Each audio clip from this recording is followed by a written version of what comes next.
Hola, comencem el tema dedicat a la isomeria. En aquest tema parlarem dels diversos tipus d'isòmers, dels quals nosaltres ja hem vist una part, que són els isòmers constitucionals o estructurals, que es diferencien per la diferent connectivitat que hi ha al llarg d'una cadena carbonada.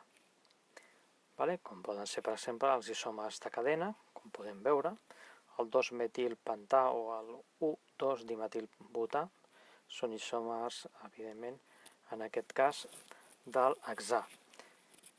Els isòmers de posició, en el qual un dels grups funcionals està situat a diversos punts de la cadena carbonada. Els isòmers de funció, en el qual, en aquest cas, com veieu vosaltres, contenen els mateixos àtoms, però amb funcions químiques diferents. En aquest cas, a l'esquerra tenim un èter i a la dreta tenim un alcohol. I també hem parlat una miqueta del que s'ha anomenat tautomeria, en la qual hi ha en diversos compostos la possibilitat de que un protó pugui canviar de puesto i ser connectat a un àtom diferent dintre del mateix compost. El que ens interessa en aquests capítols que queden és parlar una mica dels anomenats estereoisòmers, o sigui, compostos que tenen la mateixa connectivitat però que es diferencien un isòmer de l'altre depenent de la seva configuració espaial, o sigui, en 3 dimensions. Hi ha de diversos tipus. Hi ha isòmers conformacionals, els quals són interconvertibles senzillament a temperatura ambient per diverses rotacions d'algun enllaç dintre de la molècula. Configuracionals, o sigui, tenen exactament les mateixes connectivitats, però per molt que escalfem, per exemple, a menys que trenquéssim un enllaç, no podríem interconvertir els diversos isòmers configuracionals. I dintre d'aquests parlarem dels isòmers geomètrics, isòmers cistrans, i els anomenats isòmers òptics, els quals ja seran a l'apartat dels últims capítols d'aquest curs. Com ja hem parlat en els temes anteriors, els diversos isòmers són compostos diferents que tenen la mateixa fórmula molecular i en molts casos, possiblement, per exemple, en aquest cas, els isòmers de funció, es poden separar, per exemple, per les seves diferents propietats físiques. Per exemple, una mescla d'èter metílic i etanol que tenen exactament la mateixa fórmula molecular es poden separar, com veieu, pels seus diferents punts d'ebullició. D'acord? O sigui, primer ebulliria el dimetilèter, que té, com veieu vosaltres, un punt d'ebullició de negatius en graus centígrads, i per finalment destil·lar l'etanol, que té un punt d'ebullició superior. En el cas dels estereoisòmers, hi ha estereoisòmers que no es poden separar de cap manera. Per exemple, els diversos conformòmers, com veurem d'aquí a una estona, deguts a la possible rotació al llarg d'un enllaç. Això vol dir que, senzillament, a temperatura ambient, l'energia tèrmica de l'ambient és capaç de generar els diversos conformòmers deguts a la rotació lliure d'aquest enllaç que acabo de marcar abans. Mentre que en els isòmers configuracionals, com veieu, com per exemple els cicloalcans o els compostos que tenen doble enllaç, degut a que aquests enllaços no poden rotar lliurement, ja que en un cas, per exemple, el de l'esquerra, es trencaria a l'anell, o en el cas de la dreta hauríem de trencar un doble enllaç, es poden separar els isòmers en qualsevol cas de cadascun d'aquests dos compostos configuracionals. Bé, què s'entén per anàlisi conformacional, que és el títol del tema que tractarem ara? El fet és que sempre que tingueu un enllaç senzill carboni-carboni, els dos grups enllaçats a aquest enllaç senzill poden rotar un respecte a l'altre sense cap tipus de problema a temperatura ambient.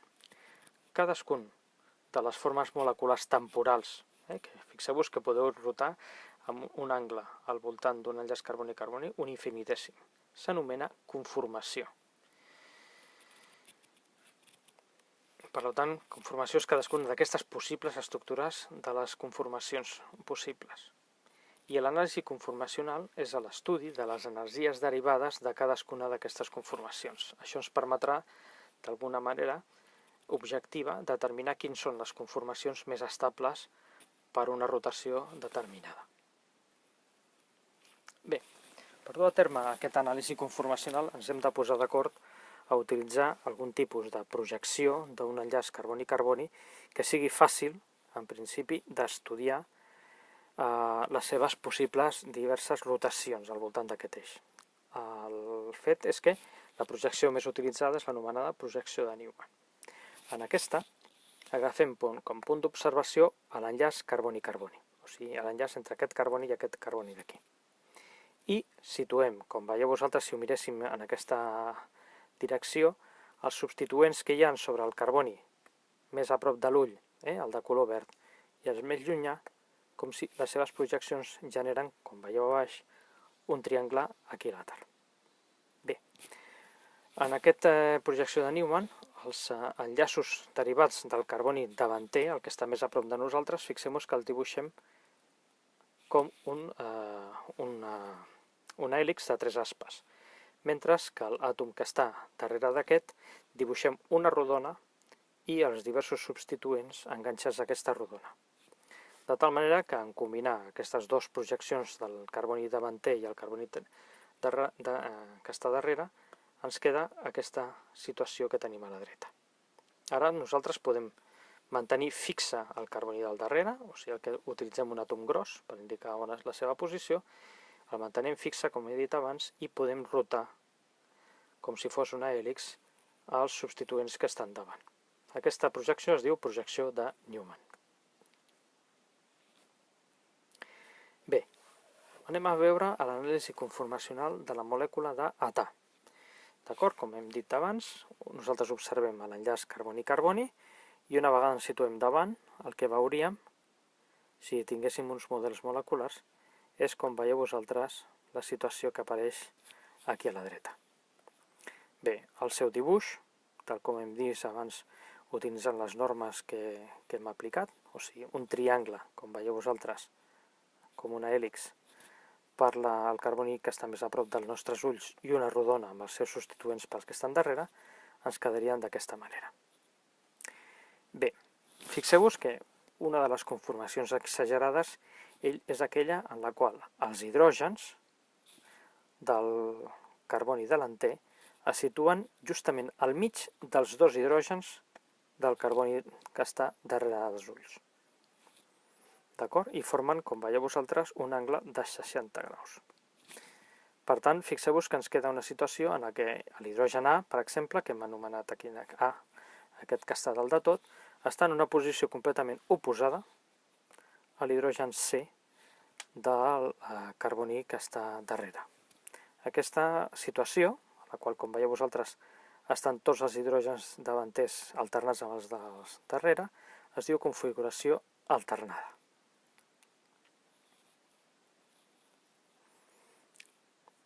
Bé, si substituíssim els dos hidrògens que hem anomenat abans A i C, com hem vist aquí, per metils, la configuració d'aquests dos metils s'anomenaria configuració anti, perquè estan en una posició, com veieu vosaltres, oposada. Si en substituir aquests hidrògens per dos metils en una de les conformacions estiguessin, com veieu vosaltres en el dibuix del mig, o sigui, formant un angle de 60 graus al del davant i al del darrere, es diu conformació gauche. Mentre que si estan situats un justament davant de l'altre, o sigui, formant un angle de 0 graus, es diu conformació eclipsada. Bé, ara que ja hem donat noms a certes posicions extremes dels corresponents substituents, seguim amb la nostra anàlisi conformacional de la molècula d'etilè. Si em mirar a través de la projecció del carboni-carboni, els hidrògens del davant tapen completament els del darrere, hem vist abans que en el cas que fossin metils hem dit que era una conformació eclipsada. Doncs aquesta conformació, respecte a l'alternada que hem vist a dues transparències abans, es diu conformació eclipsada del età. O sigui que acabem de veure les dues conformacions, diguem, límit, l'alternada i l'eclipsada. Evidentment, en rotar un petit angle, des de qualsevol de les dues posicions, eclipsada o alternada, passem a la següent, d'alternada eclipsada i d'eclipsada alternada.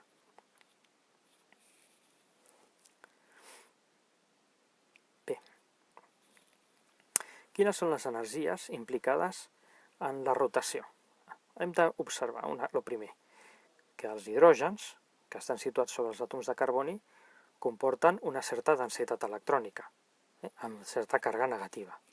Això vol dir que, en el sentit de la rotació, quan un hidrogen es troba molt a prop d'un hidrogen d'un carboni davanter, per exemple, es troba molt a prop d'un dels hidrògens del carboni que està darrere d'ell, pot patir una certa repulsió electrònica. O sigui que en aquest moment el que tenim, per exemple, en l'estat eclipsat, és una forta repulsió dels 3 hidrògens que estan a la posició del carboni davanter amb el tercer. Això implica un augment d'energia de la molècula. Bé, en aquesta posició, que és fortament inestable perquè és la de màxima energia, anomenarem que aquesta posició s'anomena estat de transició, TS. D'acord? Mentre que les posicions aquelles en les que l'equilibri comporta que és una situació estable, le direm espècie estable. O sigui, per exemple, en una rotació, el que podem passar és d'una conformació, o sigui, una posició dels hidrògens respecte a un dels del davanter i els que estan darrere d'ells estable, a una situació inestable per arribar a una altra situació més estable que l'estat de transició, però menys estable, com veieu vosaltres, perquè té més energia que la primera espècie estable. Aquests diagrames s'anomenen diagrames d'energia potencial. I en aquest cas els utilitzarem per estudiar, tal com he fet l'explicació, les possibles repulsions que hi ha entre els hidrògens de diversos àtoms de carboni d'un enllaç que pot rotar. L'abscissa s'anomena coordenada de reacció. En el cas del età, aquesta anàlisi conformacional i la coordenada de reacció i les energies implicades són molt senzilles, perquè només hi ha, en principi, 2 conformacions límit. La conformació alternada i la conformació eclipsada. Fixeu-vos que en aquest cas l'eclipsada es dibuixa no estrictament eclipsada, sinó una mica giradeta per veure exactament quins són els àtoms implicats pel carboni que està davant i el carboni que està darrere. D'acord? Però, en teoria, els hidrògens que estan davant haurien de tapar completament els hidrògens de darrere. Però aquest és un dibuix, en principi, explicatiu de com funciona. Llavors, quan nosaltres anem, com veieu vosaltres, rotant lentament cap al sentit de les agulles del rellotge als hidrògens, observem, com veieu vosaltres, en aquest cas els hidrògens del darrere, que a mesura que ens anem acostant al hidrogen vermell a l'hidrogen que està davant, augmenta l'energia fins que estem en una situació completament eclipsada. En el moment que seguim rotant, aquest hidrogen passa d'estar a prop de l'hidrogen que està davant i comença a disminuir l'energia fins a tenir una altra vegada, com veieu, una situació estable. A mesura que va rotant aquest hidrogen, tornem una altra vegada a tenir una situació inestable, hidrogen eclipsat, i començarà a baixar, començarà a pujar, començarà a baixar. Fins que tornem a tenir, com veieu vosaltres, en la situació final, l'hidrogen a la mateixa posició que teníem inicialment. En aquest cas, com veieu vosaltres, l'abscissa són els angles de rotació dels hidrògens que estan darrere respecte als del davant. Bé, es poden fer anàlisis conformacionals utilitzant molts tipus de perspectives de la molècula. Per exemple, en aquest cas, aquest tipus de perspectiva que nosaltres veiem aquí és el que s'anomena perspectiva de cavallet. D'acord? Llavors, en aquest cas, fixeu-vos que, com ja hem vist abans quin tipus de nomenclatura utilitzàvem per representar enllaços que estan davant i darrere, recordeu que aquests enllaços estan mirant cap a vosaltres i els puntejats estan mirant cap endarrere. D'acord? Per tant, si nosaltres estem mirant en aquesta direcció de l'enllaç carboni-carboni, la projecció que obtenim, com fixeu-vos vosaltres, correspondria al metil, aquest a la posició superior, els 2 hidrògens a esquerra i dreta, però inferiors, i pel que constaria els hidrògens que estan darrere, els que hem pintat de blau, els 2 hidrògens, com veieu vosaltres, a posició superior, i el metil a la projecció inferior. Per tant, aquests 2 metils estan en una projecció anti. Bé, quan fem una anàlisi de les energies de repulsió implicades en la rotació d'un enllaç, anem a veure què ens trobem en el cas, com veiem ara, del butà. Partim d'una situació inicial en aquests dos metils estan en una posició, com veieu, en aquest cas, anti. D'acord? En aquest cas, com veieu, va rotant el carboni que està darrere. Llavors, aquest carboni va rotant en el sentit de les agulles del rellotge fins que el metil es troba amb l'hidrogen davanter. Aquí, com hem explicat abans, augmenta la repulsió fins al límit que es troben metil i hidrogen un davant de l'altre. Llavors arribem a un estat de transició determinat. D'acord? A partir d'aquell moment, la rotació en el sentit horari disminueix la repulsió i, per tant, l'energia emmagatzemada en la molècula. Recordeu que les ordenades són energies. Fins a trobar-nos en un mínim. A quin correspon aquest mínim? Fixeu-vos, és aquella situació en què el grup metil, que és un grup voluminós, es troba en posició alternada respecte al metil i a l'hidrogen que estan davant, però a prop dels dos metils un de l'altre. Aquesta situació, si agafeu uns models moleculars, veureu que ja trobareu que els hidrògens de cadascun dels metils es troben relativament a prop. Però aquesta situació és menys, torno a dir, menys estable que la situació anti. Per tant, aquesta situació estable és menys estable que la situació inicial anomenada anti. Només 0,9 calories calculada per càlculs teòrics de repulsió electrònica. A partir d'aquest moment, quan el metil segueix rotant en sentit horari, ens trobem en l'estat de transició de màxima energia en la qual, com veieu vosaltres, els dos metils un estan davant de l'altre. Aquesta és la situació més inestable de totes les possibles conformacions de la rotació d'enllaç carboni-carboni. A partir d'aquí, a partir d'aquest moment, les rotacions es tornen a repetir de manera simètrica a com hem treballat fins a aquell moment. D'acord? Tornem a un estat estable idèntic al que teníem a la situació coix, un estat de transició idèntic a la que teníem inicialment amb els dos metils, com veieu vosaltres, en posició eclipsada, per tornar a la posició original. Es pot calcular la constant d'equilibri de la, transformació Gauss-Anti a partir de l'energia, de les dues situacions estables. D'acord? A partir de l'equació que teniu vosaltres aquí. O sigui, tenint en compte que podem, per exemple, conèixer empíricament el resultat d'aquesta diferència d'energia, es pot calcular la constant d'equilibri a partir de la constant dels gasos i la temperatura a la qual s'ha trobat aquesta energia. Si coneixem la concentració de tots dos isòmers en un moment determinat, podem trobar, com veieu vosaltres pel quocient, la constant d'equilibri i ens seríem capaços llavors de trobar la variació d'energia lliure del procés aquest de transformació de la forma anti a la forma Gauss. Bé, a una temperatura determinada hem de tenir en compte que la distribució de molècules que tenen una energia pot variar depenent de la temperatura. A temperatures relativament baixes, per exemple a temperatura ambient, un grapat de molècules tenen, per exemple, aquest valor de l'energia. I la diferència d'energies de molècules que tenen energies més petites i més grans és, com veieu vosaltres, aquest valor que apareix aquí. Com veieu, és una corba de Gauss centrada sobre aquest punt d'aquí. Hi ha tantes molècules amb menys energia com tantes molècules amb més energia. Què passa quan augmentem la temperatura?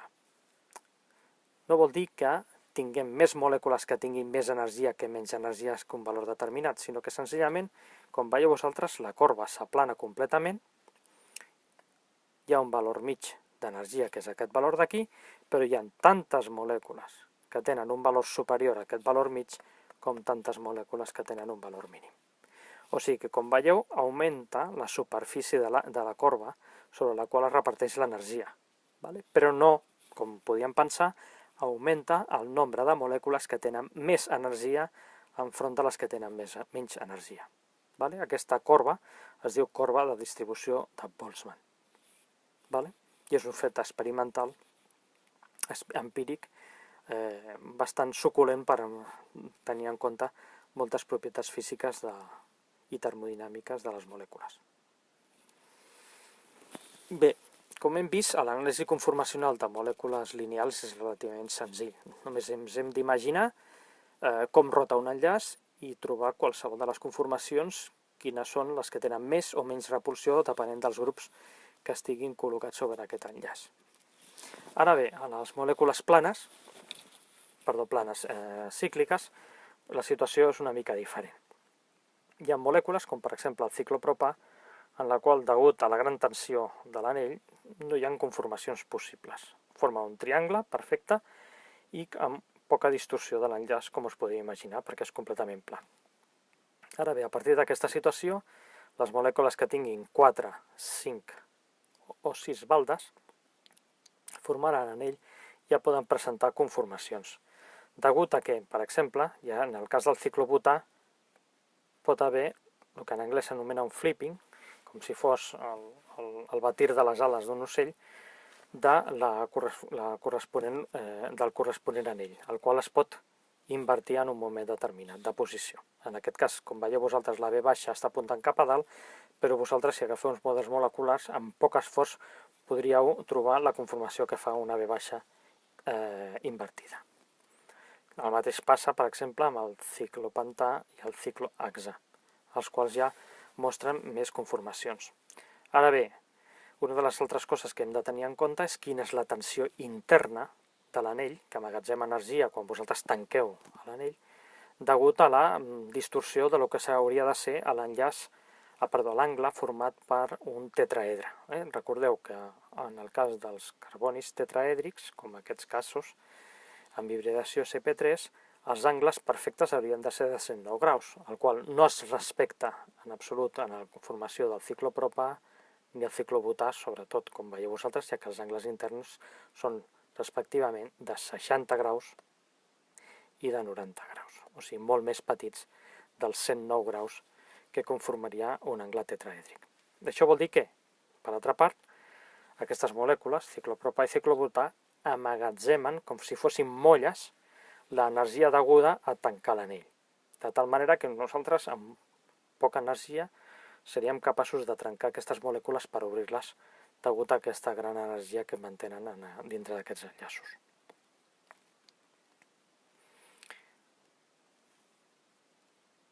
Bé, en el cas del ciclohexà, dels quals hi ha molts productes naturals que contenen anells de 6, per tant hem de parar un moment a l'estudi d'aquesta molècula, hem d'imaginar-nos que la situació més estable és aquella en la qual, com veieu vosaltres, la situació dels àtoms dintre de l'anell formen una estructura de tipus cadira. D'acord? Similar, com veieu vosaltres, a aquesta cadira que apareix a la dreta. En aquesta situació, tots els angles interns de la molècula del ciclohexà mantenen l'angle de 109 graus tetraèdric. Això vol dir que no hi ha cap tipus de tensió implícita a la formació de l'anell cíclic. Això fa que molècules que tinguin anells de 6, ja sigui ciclohexans i molècules derivades d'aquestes, siguin molt fàcils de trobar-les en productes naturals, perquè no mantenen cap energia diferencial respecte a una molècula lineal. En aquestes situacions, per exemple, el de l'esquerra, podem distingir dos tipus d'hidrògens. Els de color blau són els que, com veieu vosaltres, són tots paral·lels i estan paral·lels a l'eix de la molècula central, que s'anomenen hidrògens axials. Mentre que els de color vermell, que vosaltres veieu aquí, que miren de manera perpendicular a aquest eix, aproximadament, veieu que uns miren cap a baix i uns altres cap a dalt, alternant-se, són els que anomenarem hidrògens equatorials. Per lo que s'anomena flipping de la molècula, podem intercanviar les posicions, per exemple, en aquest cas, tal com apareix al dibuix, extremes del ciclohexà. Un puja i l'altre baixa per donar una altra conformació en forma de cadira, d'acord? Igual que l'anterior, però ara fixeu-vos vosaltres que els hidrògens que abans de color blau estaven en la posició axial, ara passen a ser equatorials i viceversa.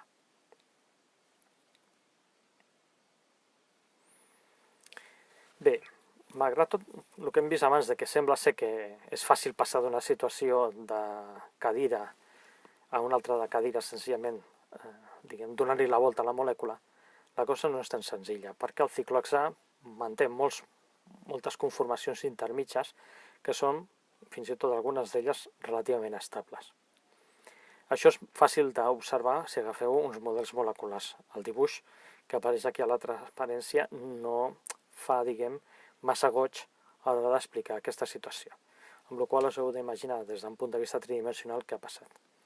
En aquest cas, tal com apareix, fixeu-vos, si vosaltres feu baixar aquest àtom de carboni, el que ve per com veieu vosaltres, la fletxa de color verd, i pugeu aquest, de tal manera que tots aquests, com veieu vosaltres, 4 àtoms formen un enllaç recte, teniu el que s'anomena una conformació de semicadira. D'acord? A partir d'aquesta posició, si seguiu baixant aquests dos àtoms implicats abans amb la fletxa verda, passeu a tenir el que s'anomena una conformació de nau distorsionada, si la veieu vosaltres aquí, així, en paral·lel. A partir d'aquí podeu passar a l'altra conformació de semicadira, modificant la posició dels dos àtoms que estan aquí, d'acord, que seria la inversa a la que hem vist abans de semicadira, per acabar la posició de cadira final.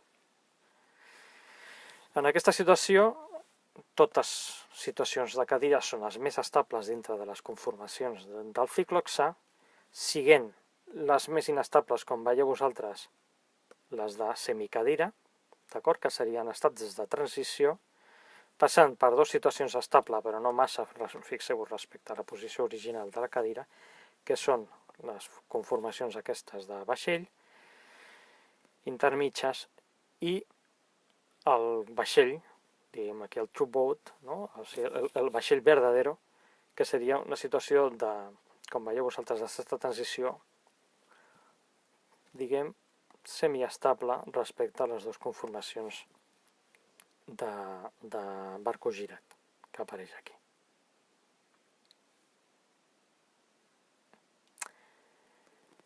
Ara bé, en el cas del ciclohexà, tots són els substituents hidrògens.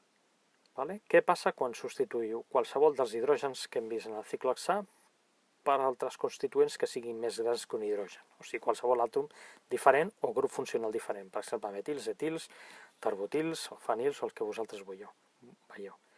Evidentment, l'estabilitat de les diverses conformacions variarà moltíssim. D'acord? Una de les que es veu claríssimament és que, per exemple, en el cas de l'hidrogen, el constant d'equilibri, com veieu vosaltres, entre els equatorials i les posicions axials equatorials és aproximadament 1. D'acord? I la diferència d'energia entre els conformadors axials equatorials és, com veieu vosaltres, 0%. 0 quilojoules. Ara bé, en el moment que vosaltres poseu un metil, la constant d'equilibri, com veieu vosaltres, augmenta a un valor que s'anomena 19, que és la diferència entre el conformorme que té el metil en la posició equatorial respecte al que el té en axial. Què ha passat? Els metils que estan en la posició axial són repel·lits pels dos hidrògens que estan en la mateixa posició de la mateixa cara del ciclohexà, que també estan en posició axial, més fortament que si estigués en la posició equatorial, la qual, si agafeu uns models, veureu que estan molt lluny. Per tant, la diferència entre la posició axial i equatorial ja en aquest cas ja no és 0, sinó de 7,3 quilojoules per mol. I per tant, si vosaltres féssiu una foto, 100 fotos del metil ciclohexà, 95 d'elles mostrarien el metil en la posició equatorial i només 5 fotos mostrarien el metil a la posició axial. D'acord? A mesura que els substituents són cada vegada més grans, per exemple, en un accés, per exemple, el terbotil, que és un substituent enorme, aquestes diferències augmenten moltíssim. Per exemple, com veieu vosaltres, la constant d'equilibri és més gran de 3.000 i el tant per cent de substituent en posició equatorial és més gran del 99,9%.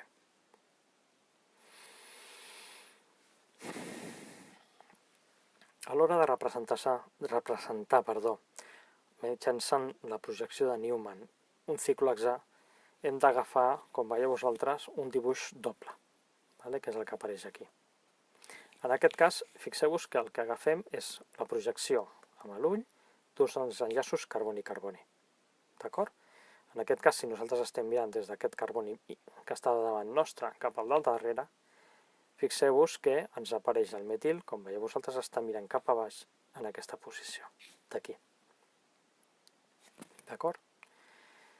Llavors, aquesta és una posició, com veieu vosaltres, que correspondria respecte al pla mig de la molècula de ciclohexà en una posició equatorial. Mentre que aquestes posicions dels hidrògens que apareixen aquí són les que hem anomenat abans posicions axials. D'acord?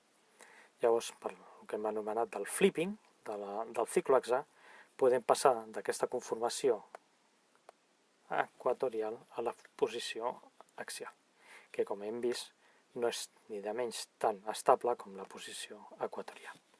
Fixeu-vos que en aquest cas, en aquest dibuix d'aquí, aquest metil té a prop aquest hidrogen en la mateixa posició i paral·lel.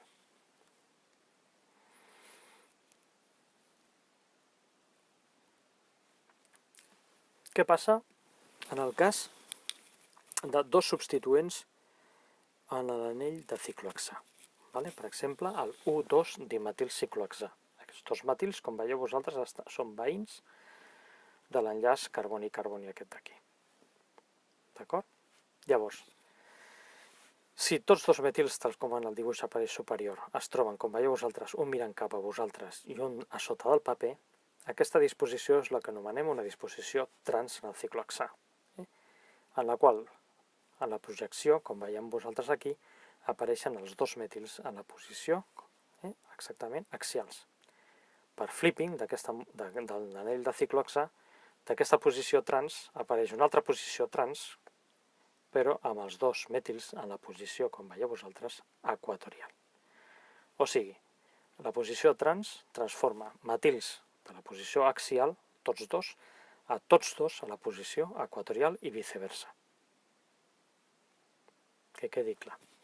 Això amb els models veureu clarament que en el cas trans es veu bé en la posició aquesta axial, perfecta, perquè tots dos metils estan a la part superior o inferior del que seria el pla mig de la molècula de ciclohexà, mentre que en la posició equatorial no es veu tan bé, però igualment, en aquest cas, respecte al pla mig de la molècula de ciclohexà, un està mirant cap a dalt i l'altre està mirant per sota del pla. Què passa amb els substituents, com per exemple en el dibuix que apareix a la dreta? Fixeu-vos, tots dos metils miren cap a vosaltres. En la representació tridimensional això vol dir que hi ha un dels metils, per exemple aquest d'aquí, el dibuixaríem en la posició axial. I el veí, com també està mirant cap a dalt, fixeu-vos que està en una posició equatorial. Tots dos metils estan per sobre del pla mitjà del ciclohexà. Si fem un flipping, o sigui, invertim la posició de la cadira, ens observarem que el que estava, com ja sabeu vosaltres abans, en la posició equatorial, ara està en la posició axial i viceversa. D'acord? Per tant, axial i equatorial. O sigui, tornant enrere, si estan en una posició, com veieu vosaltres, trans, o bé en la conformació estan en la conformació axial o equatorial, sent majoritari la posició equatorial. Mentre si els dos metils estan en una posició cis, tant s'adona que estigui un axial o equatorial com que estigui equatorial o axial indistintament. Per tant, com veieu vosaltres, aquestes fletxes indiquen que l'equilibri és aproximadament del 50%, mentre que les fletxes en aquest cas ens indiquen clarament que l'equilibri està desplaçat cap a la dreta. El mateix tipus de raonaments que hem parlat abans pel U2-dimetilciclohexà es pot fer estrictament pel U3-dimetilciclohexà. D'acord?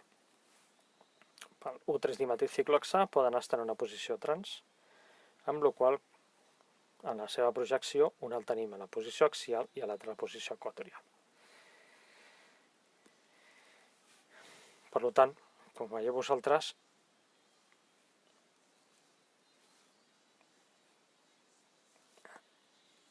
intercanviar les dues posicions tornem a tenir el cas de l'axial equatorial. Mentre que si tots dos estan en cis, com vosaltres veieu aquí, tots dos han de ser a la posició U3 en posició equatorial. Per tant, en aquest cas, aquest és conformòmer menys estable respecte als dos en posició equatorial.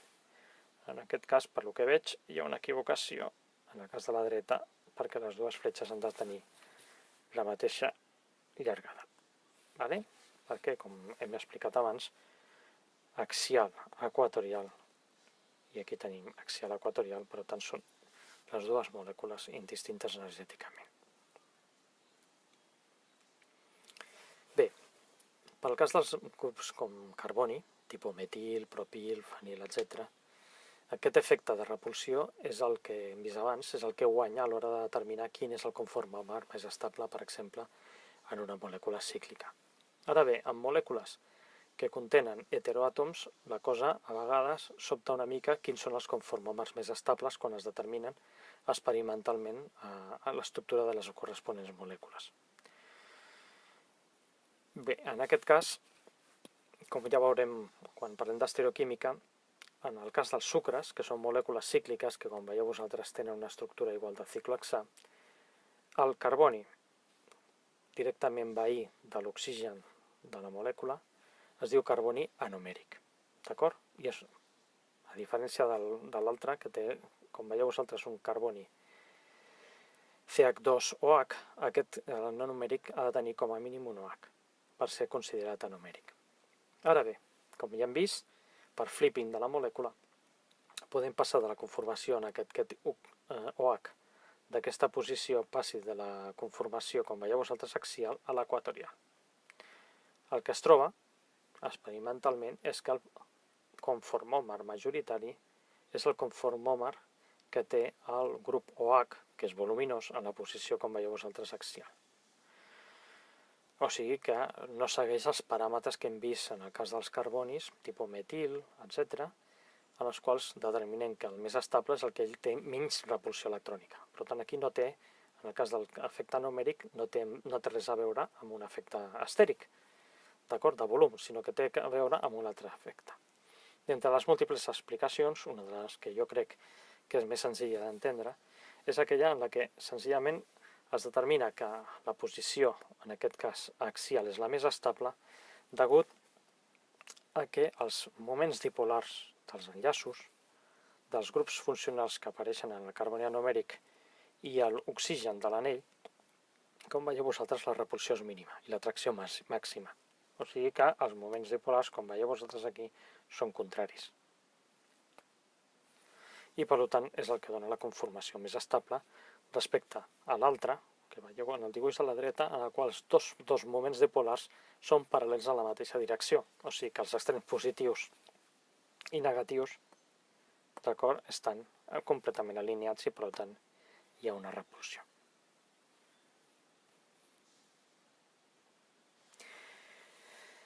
L'anàlisi conformacional té una gran importància en els sistemes bioquímics, degut a que les molècules, depenent de la seva conformació, són o no són reconegudes molecularment per altres molècules. Fixeu, podeu imaginar-vos el reconeixement molecular com una peça de Lego, en la qual, perquè una molècula X sigui reconeguda per l'altra, ha d'encaixar aquesta peça del Lego perfectament amb el receptor. Per tant, si ens donem compte, en les molècules, degut a aquestes rotacions i diversos tipus de conformacions, certes conformacions potser no encaixen amb el receptor. D'acord? I si són més estables una o els altres, depenent de la temperatura, doncs això fa important el seu reconeixement per el determinat metabolit o receptor. Per tant, els canvis conformacionals, que com veieu poden dependre fins i tot de la temperatura, d'acord? Són importants biològicament, perquè són o no són reconegudes per les corresponents receptors.